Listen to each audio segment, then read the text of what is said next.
अस्सलाम वालेकुम students, hope you are doing well. Accounting circle के चैनल के ऊपर खुशामदीद। स्टूडेंट, जैसे कि आपको मालूम है कि हमारी accounting basic concept terms and equation की सीरीज़ चल रही थी और आज के लेक्चर के अंदर हम year 2021 question number 2 accounting equation discuss करने वाले हैं। इससे पहले हमने इस चैप्टर में से जो हमारी accounting basic concept terms and equation का है, इसमें ईयर 2022 के 2 क्वेश्चन डिस्कस किए थे और दोनों में हमने डिफरेंट तरीके से बेसिक की ट्रीटमेंट करना सीखी थी। आज के लेक्चर के अंदर आपको थोड़ा सा डिफरेंट तरीके से अकाउंटिंग इक्वेशन में सवाल उसने दिया है।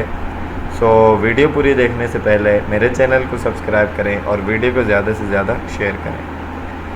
तो क्वेश्चन में आपको कह रहे हैं कि given below the transaction of mister Majid जो है उनकी ट्रांजैक्शन नीचे दी जा रही हैं, जो कि सोल ट्रेडर हैं। अमाउंट्स को इग्नोर किया जा रहा है, वो कह रहे हैं कि इग्नोरिंग अमाउंट आपको किसी ट्रांजैक्शन की यहाँ पर गिवन नहीं है। अच्छा, इस तरीके के क्वेश्चन में आपके पास अगर आपको जनरल एंट्री बनाना आती है तो और भी ज़्यादा अच्छे तरीके से आप इस सवाल को ईजिली कर सकते हैं। सो आपको कह रहे हैं कि आपके पास 6 अलग किस्म की ट्रांजैक्शन है। एक में कह रहे हैं mister Majid invested cash in business. Mister Majid ने बिजनेस में कैश इन्वेस्ट किया है। परचेज मर्चेंडाइज ऑन अकाउंट, उधार पर मर्चेंडाइज खरीदी हैं। बोरोड कैश फ्रॉम बैंक से उसने कैश बोरो किया है, यानी कि लोन लिया है। और सोल्ड मर्चेंडाइज ऑन अकाउंट, उधार पर मर्चेंडाइज बेची एट मोर देन कॉस्ट से ज़्यादा, यानी कि फॉर एग्जाम्पल मैं कहूँ 10 रुपये की मर्चेंडाइज थी या 10 रुपये का सामान था तो आपने उसको 15 में बेच दिया, मोर देन कॉस्ट का बेचा, ठीक है।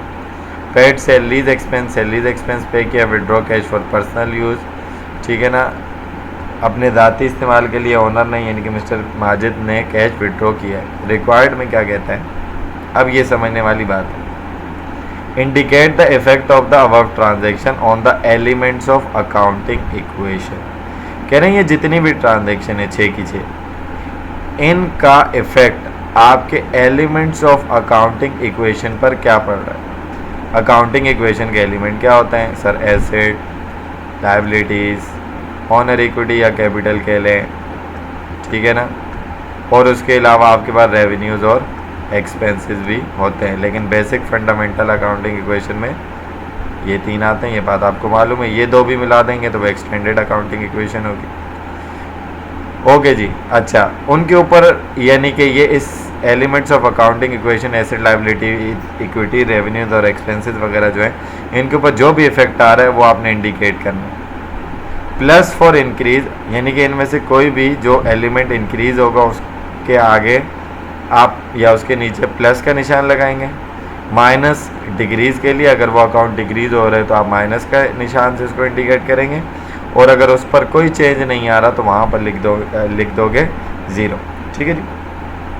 तो सॉल्यूशन करते हैं। 6 ट्रांजैक्शन है, ट्रांजैक्शन आपने तमाम की तमाम लिख ली। एसेट बराबर होता है किसके? लायबिलिटीज़ प्लस ओनर इक्विटी के।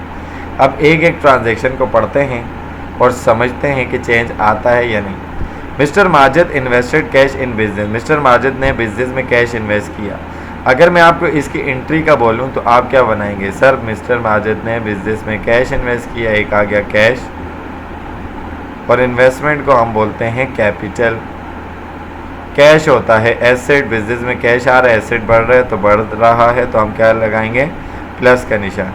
और कैपिटल आपकी ओनर इक्विटी का पार्ट होता है। जब ओनर इन्वेस्ट करता है तो उसकी इक्विटी बढ़ती है उसके कैपिटल की वजह से, तो उसने बोला फॉर इंक्रीज प्लस, तो ओनर इक्विटी भी इंक्रीज़ हो रही है। और लायबिलिटी का कोई अकाउंट नहीं है तो उसके ऊपर नो चेंज इज 0। तो अब आप देखेंगे कि दोनों साइड आपकी हमेशा बराबर होती हैं। Asset is equal to liabilities plus owner equity की, यहाँ भी प्लस है यहाँ भी प्लस है, इसमें तो कोई चेंज नहीं है, ठीक है जी। उसके बाद कह रहे हैं कि परचेज मर्चेंडाइज ऑन अकाउंट, उधार पर आपने मर्चेंडाइज खरीदी है। इसकी एंट्री अगर मैं बोलूँ तो आप बनाते हैं परचेजेज, ठीक है। ऑन अकाउंट, उधार पर ख़रीदी हैं तो लायबिलिटी बढ़ती है, अकाउंट पे बिल, ठीक है ना। परचेजेज क्या ख़रीदा?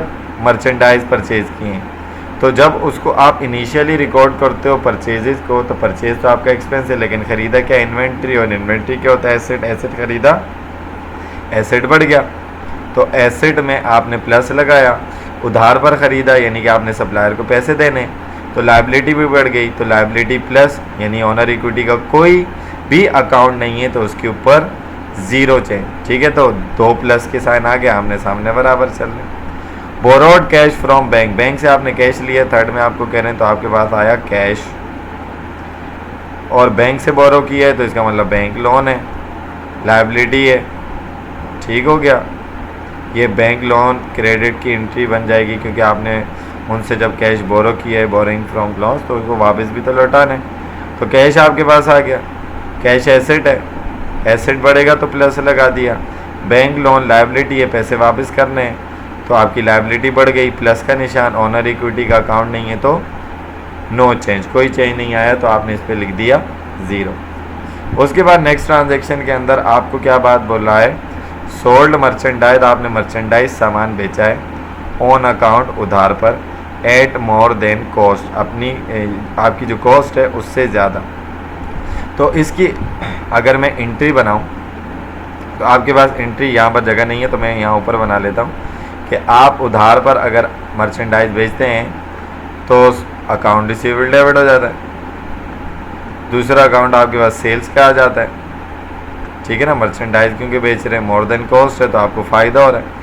अकाउंट रिसीवेबल आपका एसेट का अकाउंट है यानी कि कस्टमर से पैसे रिसीव करने हैं, तो इसका मतलब एसेट तो आपका बढ़ गया, और माल बेचा तो आपकी सेल्स बढ़ गई, सेल्स आपकी ओनर इक्विटी को बढ़ाती है यानी कि प्रॉफिट होगा।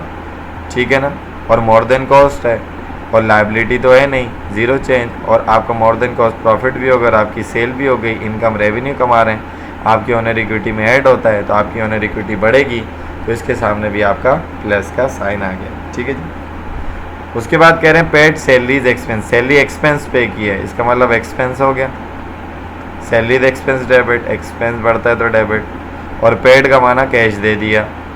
ठीक हो गया। सैलरीज एक्सपेंस क्या है, एक्सपेंस है, एक्सपेंसेस एज अ लॉस होते हैं जो कि आपकी इक्विटी को कम करते हैं, तो आपकी इक्विटी कम हो गई तो माइनस का साइन, लायबिलिटी है नहीं, 0 चेंज, और कैश आपका एसेट है, पे कर रहे हैं तो आपका एसेट कम हो रहा है तो यहाँ पर आ जाएगा एसेट में भी माइनस। उसके बाद कह रहे हैं withdraw cash for personal use, अपने ज़ाती इस्तेमाल के लिए वो कैश विड्रॉ कर रहा है, तो पर्सनल यूज़ ड्राइंग है, ड्राइंग डेबिट हो जाती है, और कैश विड्रॉ कर रहा है तो कैश आपका कम हो रहा है। कैश आपका क्या होता है, एसेट है, एसेट कम होगा तो एसेट में माइनस का निशान, और ड्राइंग ओनर इक्विटी का पार्ट होता है, पर्सनल यूज़ के लिए आप जब विड्रॉ करते हो तो आपकी ओनर इक्विटी कम होती है, इक्विटी कम होगी तो माइनस का साइन, लायबिलिटी का साइन का कोई भी अकाउंट नहीं है तो 0 चेंज। सो आई होप कि ये पूरा कॉन्सेप्चुअल क्वेश्चन, बहुत आसान सा क्वेश्चन, आपको अच्छे तरीके से समझ में आया होगा। अगर इसके अंदर आपको कोई भी बात समझ में नहीं आती है तो आप कमेंट सेक्शन में क्वेश्चन करके पूछ सकते हैं।